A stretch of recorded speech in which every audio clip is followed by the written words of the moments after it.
friends, my name is Marines and I am reading and recapping House of Earth and Blood by Sarah J. Maas, chapter by chapter. This is happening over on my TikTok, but I am compiling them and sharing them here on YouTube as well. So this is me suffering through chapters 8 through 12. This is chapter 8. We open the chapter by jumping forward in time 22 months. Interesting. Obviously, I don't know how this is going to work out, but my first reaction is that that's a choice, considering how many open threads, things like the stolen horn and the blackout and the deaths that happened on Danica's watch, like all of that stuff could still be closed off, I guess, 2 years later. But like, just from a plotting perspective, if you have set up all of these mysteries and jump forward 2 years in time, you deflate your own story. But okay, go off, Janet. Bryce is in the White Raven's bathroom with a lion shifter and they've just had sex. Bryce hears the music calling to her, but she says that it's a summons she has ignored and denied. So no more dancing for Bryce. Do you think this means that we'll stop hearing about dancing? Let's dance, the next sentence says. And then the lion shifter starts pulling her towards the dance floor. Bryce says no thank you and uses the excuse that she's got a business meeting. The lion shifter is surprised that she goes to business meetings dressed like she is, because everybody is always going to tell us how slutty she's dressed. Up in the private section, Bryce meets her client, who is a vampire, Maximus. He looks her over and flirts with her, but she's all business and hands over some paperwork that he looks over. And while he's reading it, she turns and looks down and then gives us 2 full pages of exposition on the drop. It starts with her looking over where some females are dancing together, and she can tell that it's a drop party. So she thinks about how she wanted to have her own drop party with Danica, and then goes on to explain for these 2 pages that the drop is used to collect like unfiltered magic. It is the only time that there is a release of unfiltered magic. The government like captures it and bottles it and uses it to power their technology and electronics. Some of it is used for spells, some of it is kept for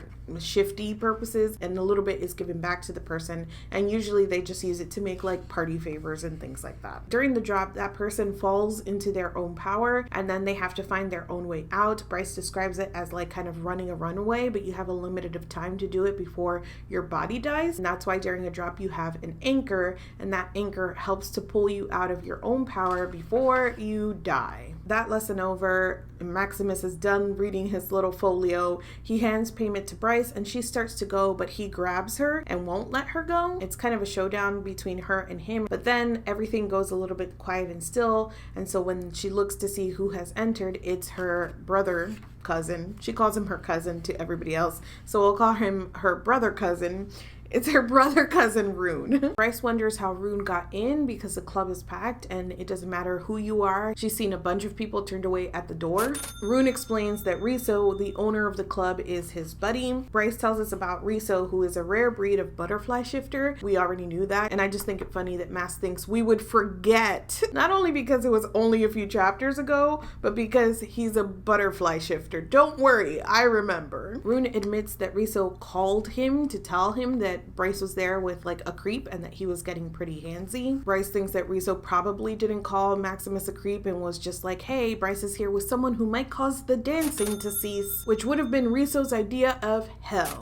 Rune and Bryce keep snitting at each other before she's finally like, okay, what are you actually here for? And Rune admits that their father, the Autumn King, wants her to lie low because the summit meeting is coming up in a month. Bryce explains that every 10 years they have this summit meeting and all of Valbara's ruling powers come to debate like policy. Rune doesn't know why their dad is like so worked up about the summit meeting, but he says that he hasn't seen him this riled up since 2 years ago. Rune offers to take her home. She refuses, but Rune follows her anyway down the staircase to the dance floor. Through the iron doors, Rune is following from a distance, but he's still like kind of watching over her until she makes it to her building, and through the double doors, she pauses with her hand on the glass door, looks behind her where Rune waves, and she flips him off. Bryce goes in the building and she unlocks her door, and inside she looks into her dark apartment while leaning against the door. Look at this page. All the blue is the word door. Syrinx is now living with her in her apartment. It is the chimera that we met like back at the gallery, who I guessed would be my favorite character. And, you know, still freaking true, because who else is it gonna be? Bryce hates knowing that the crown fucking prince of possessive and aggressive alpha holes is downstairs, but she knows that he's waiting for her to turn the lights on, and if she doesn't, he'll be banging on her door. And the receptionist downstairs would definitely let him through the door. So she turns on the lights besides the door. Syrinx is still grumbling in his cage, and she calls him another possessive and aggressive alpha hole. And that's the end. If you were to ask me what would be the best way to follow up a chapter where pretty much every character you had introduced us to died, it wouldn't be this freaking chapter. There were 39 M-dashes, 9 doors, 1 hell, 3 alpha holes, and 7 dances. Here's my least favorite M-dash of the chapter. It was why anchors were usually family, parents or siblings, or trusted friends. She thought we needed an explanation for what family was. I am convinced she does it just, I don't know why. I don't know. On purpose? To bother me? Yes, that's the only explanation. This is chapter 9. Our fortifying beverage for today is a coffee, but I made it with extra whipped cream and caramel. It's like a reward. We start the chapter in Hunt's POV, and there is a male begging for his life. And the man is like, I'll tell you anything, and begs for his life. But Hunt cuts him open anyway. We jump from there, which the only purpose for that scene that I can think of is to remind us that Hunt is scary, to the barracks, the comitium, and Hunt is still wearing his murder helmet or whatever. It's got like special audio receptors, which means that he's picking up sounds from behind shut bedroom doors. As Hunt passes his own door, he heads towards the bathroom to shower, but in order to get there, he has to pass through the common room, and he can tell from the light coming from beneath the common room door that there are people in there, which he's bummed about because people. The people in there are Naomi, who's wearing black and says hello, Victoria, who doesn't say hello. We met her before, and that makes Victoria Hunt's favorite because she did not say hello to him. I say that like I'm joking, but Hunt, I get it. I also do not want to talk to people after work.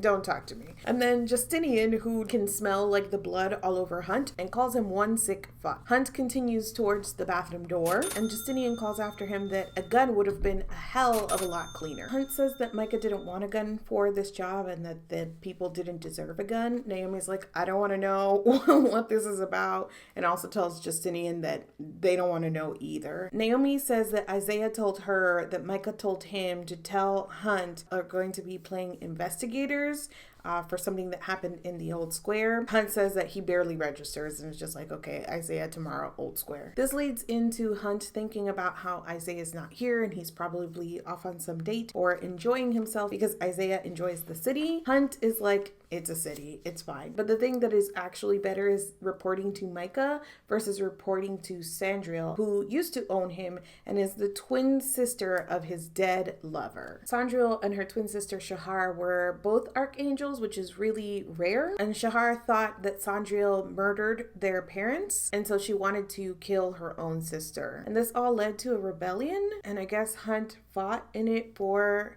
Shahar. I honestly, it's telling me a lot of information, but I don't.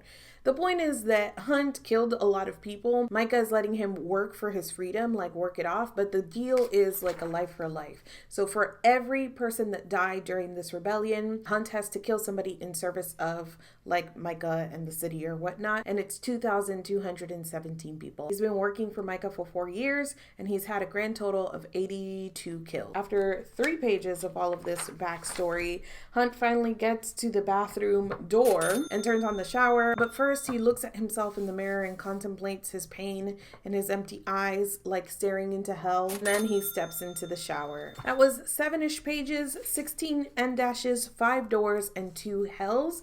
And also the most filler chapter that has ever filled. I would have cut the entire chapter. But, I'm not a best-selling author, so what do I know? Let's go on to chapter 10. So we jump back to Bryce. She is watching as a couple are kind of walking around the gallery. Bryce says that she could tell that the male was just here to impress the female from the moment they walked in through the door. And as they're looking around, the front door buzzes. She doesn't have a client appointment for another few hours, so she is confused as to who could be here. So she heads to her camera set up. And then we cut to the perspective of Hunt and Isaiah. They're outside the gallery, and Hunt says that you wouldn't be able to tell that it's any sort of business without sort of the plaque that hangs beside the iron door. Isaiah's grumpy because he hasn't had his coffee. Oh, Isaiah, I can't relate. I'm gonna probably have to have a second cup of coffee to keep up with you guys. He's like pushing the buzzer and he can hear faint buzzing sounding through the door. Hunt is looking around for hidden cameras, but he can only see one mounted by the door. Hunt knows that there must be more cameras, so he starts like doing his lightning thing. And so now he can tell that there is an enchantment coating the stone, the mortar, and the door. They keep ringing the doorbell until Bryce answers and says she didn't order a pizza, which Hunt thinks is super funny. Isaiah says that they're here to see Bryce, but she says that she's with clients and they can come back later or maybe make an appointment and she's free in 3 weeks. Hunt is unsurprised that she's acting this way because he thinks that she's just a spoiled party girl. Isaiah's like, she's not stupid. But Hunt finds that hard to believe because everything that he's seen of her and heard about her suggests that she is stupid. I don't know what about liking to party suggests that you're stupid. It feels slightly adjacent to slut shaming, which is a vibe that I've been getting from this book and I haven't been able to really pinpoint like from where. I feel like it's going to keep taking shape as I read. Hunt thinks that it's too bad for Bryce that things are about to get a hell of a lot more serious. And then he jerks his chin toward the door and says that they should see if there's actually a client in there. And somehow what he means by that is that they should go across the street and watch to see. I don't know. So they go across the street and lean against a car without taking their gaze away from the iron door. After 5 minutes, a black car rolls up and the iron door opens. The driver gets out and opens the back passenger door. The male Fae gets into the car and slams the door. Hunt's attention returns to the gallery door. I'm almost done. Where Bryce is standing. Bryce waves at them and a flick of her amber eyes takes Hunt in. And she's like, see you in 3 weeks. And she heads back inside and slams the door. I'm out of coffee. I was gonna go make another cup, but that feels like more detrimental to my health than like a second glass of wine. So we're moving on to hydrating. And my fortifying beverage is now actually water. So Hunt runs back across the street and then he starts slamming his fist into the iron door. Hunt thinks to hell with threats. He's just gonna come out and say why they're here, and they're here about a murder. Immediately the iron door hisses open and Hunt and Isaiah head inside. Hunt is like smiling like a serial killer, you know, slowly and showing all his teeth, but Bryce is not affected. Isaiah turns to shut the door, but Hunt knew it was already locked. That was such a useless detail. He also knows that behind the desk there's a small wood door which leads to Jessica's office, and then the simple iron door leads to the lower levels, and the enchantments on those 2 doors were probably even more intense than the enchantments on the outside. This is a me thing, not like a specific to Sarah J. Maas thing, but I hate the phrase loosed a sigh.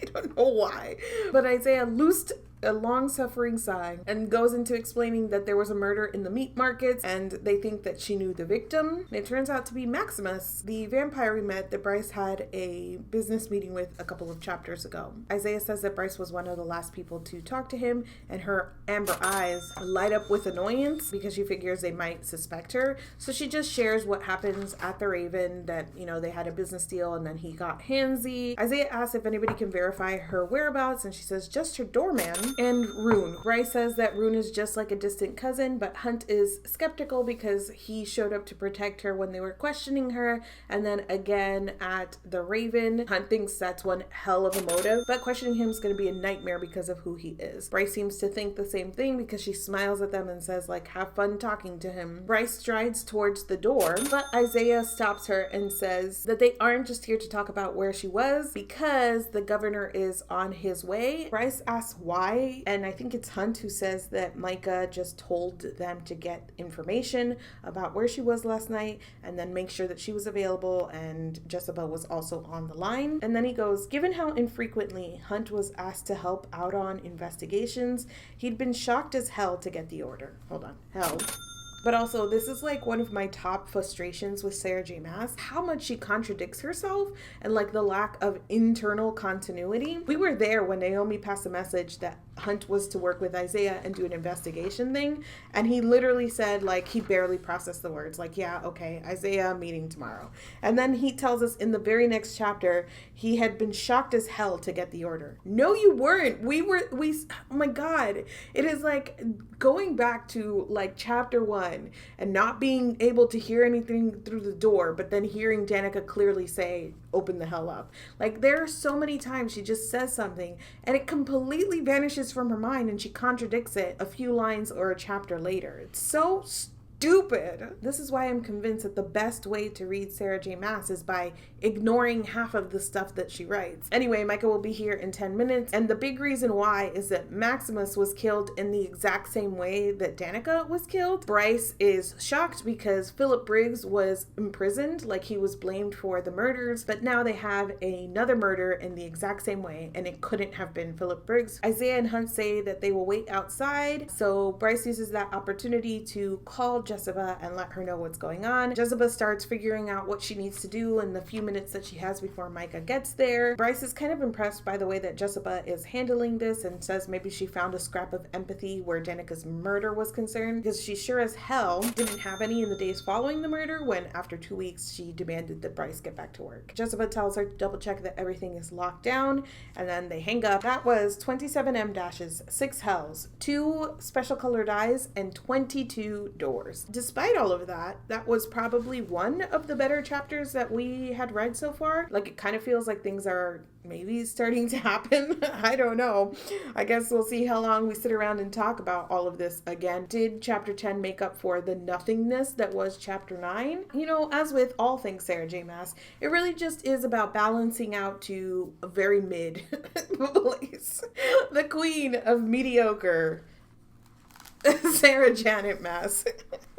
This is chapter 11. We are back to wine as our fortifying beverage, and this is a Moscato because your girl loves a dessert wine. I'm going to give a quick recap of where we are so far. So basically, we are in a world that has humans and all sorts of other fantasy and mythological creatures. They are divided up into houses, and there's also a caste system of power here and a race of angels who are enslaved. Our main character is Bryce, and she's just like a young party girl who is half human and half fae, and definitely not at all special, and definitely does not have any powers. After the beginning, we meet Bryce and her best friend Danica, and Danica is a shifter, but she and her entire pack are brutally murdered, and then we jump in time to years and are catching back up with Bryce, who has just received the news that somebody else has been killed in the same manner as her best friend Danica. That is literally all that has happened in 11 chapters and 129 pages. We're jumping back into the chapter after Hunt and Isaiah given her the news that there is another murder that has happened, and the governor Micah is coming to visit Bryce and give her more information on this. She makes her way to the front door. Bryce greets Micah and he like looks over her and she feels like how sexy he is. I don't know. Listen to this description. His power pressed against her skin, ripped the air from the room, her lungs, filled the space with midnight storms, sex, and death entwined. Somebody's middle school fan fiction has that exact line in it. I promise you. Midnight storms, sex, and death entwined. As Micah walks past Bryce, one of his feathers touches her collarbone, and she tries not to be all like weak in the knees about it. Hunt like holds her gaze and then looks down to her collarbone, and as he's looking at it, Bryce thinks that the mark that he has around his forehead, which is the slave distinction, gets darker, and just like that, she's like, ugh, can't keep thinking about sex when I've just had this reminder that people are slaves. She shuts the iron door behind Hunt, and everybody takes their seats for the meeting. She calls Jessica in, who joins via Zoom. Whatever. And then we get told about how beautiful Jessica is for like 2 or 3 paragraphs, and we are reminded that she was a witch, but she defected from her house and aligned herself with the House of Flame and Shadow. Jessica's like, why are you here? Unless this is just an excuse to sweet talk Bryce, which is like a weird thing to do. This happened a lot in the first Throne of Glass. It wasn't only that like everybody was saying how hot Selena was. It was that it was being said in the weirdest moments, and the weirdest people would say right? Like her sworn enemies who were trying to kill her would be like, I'm gonna kill you. You're beautiful. And I would be like, whoa, whoa. Here, the weird moment to be like, why are you here, Governor? Because my assistant is hot? Okay, Jezebel. Micah says that as tempting as Bryce is, he's here to share information, particularly because they want Bryce to find Danica's real murderer. And so that's the end of the chapter. It was 5 pages, 13 M dashes, 1 hell, and 2 doors. Even though it was only 13 M dashes in 5 pages, there's like stiff competition for my least favorite. Here's one. Calming her panting, Bryce scanned the gallery for the 10th time, confirming that all was in place. The art dust free, any contraband stored below. M dash. Why? Okay, look at the next line. It's not even like that thought is interrupting. There's no reason for that. This is chapter 12. We start one moment after we left off, where Micah has just announced that he wants Bryce to be the one to help them solve this murder. Jessica is basically like, is the 33rd Legion so incompetent that you need like an art gallery assistant to help you solve murders? Which is like a fair question to ask. Hunt is surprised that Jessica talks to Micah this way, and then we get another explanation about how she used to be a witch and she defected from her house, and the rumors about her like turning people into animals. Like, we just went over this in the previous chapter, not to mention that we've gone over this already when we met her. It's only been 12 chapters and we've heard this same information almost word for word 3 times. So it's not even how she info dumps and that she info dumps, because I've gotten plenty of comments that are like, oh, the info dumping doesn't like bother me or whatever, but she does it repeatedly. I'm not getting annoyed.